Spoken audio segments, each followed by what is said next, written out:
Hello, my name is Haley Gilmer, and my topic in the Pompeii group was Roman aqueducts. Some background on the Roman aqueducts is that Romans were the first to use such an extensive amount of water within their cities for fountains, public and private baths, restrooms, and a developed sewage system. The aqueducts were created to bring water from mountains and springs into the city and towns. They would use this water to irrigate land, power mills, and machines used in mining. How they were built. They were built using only gravity instead of pumps. They had a slight downward gradient and could stretch up to 62 miles. Most were built beneath the ground, but once they met the city, they would be above ground and appear almost bridge-like. The first aqueduct was built in 312 BC, and the longest and third aqueduct was built between 144 and 140 BC. Due to the collapse of the Western Roman Empire, most aqueducts fell out of use. By the 3rd century, Rome had 11 aqueducts. So Roman aqueduct influence on our modern day aqueducts.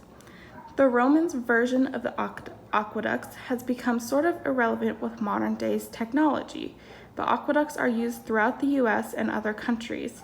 With some areas of the US being extremely dry, we looked back into history and discovered aqueducts had worked well for the Romans.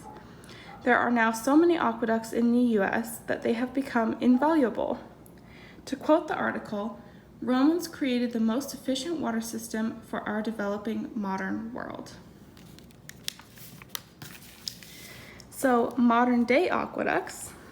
Our modern day aqueducts are a system of pipes, ditches, tunnels, canals, and supporting structures made to move water from its main source to its distribution point. They are still used mainly to support and supply cities in agricultural land. They have become extremely important for developing areas with minimal clean water supply. Some fun facts I read about Roman aqueducts are 1. Rome alone had over 480 miles of aqueducts.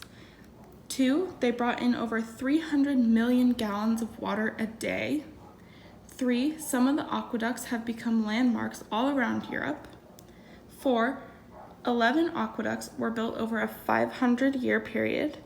And 5. Some of the aqueducts are still functioning today.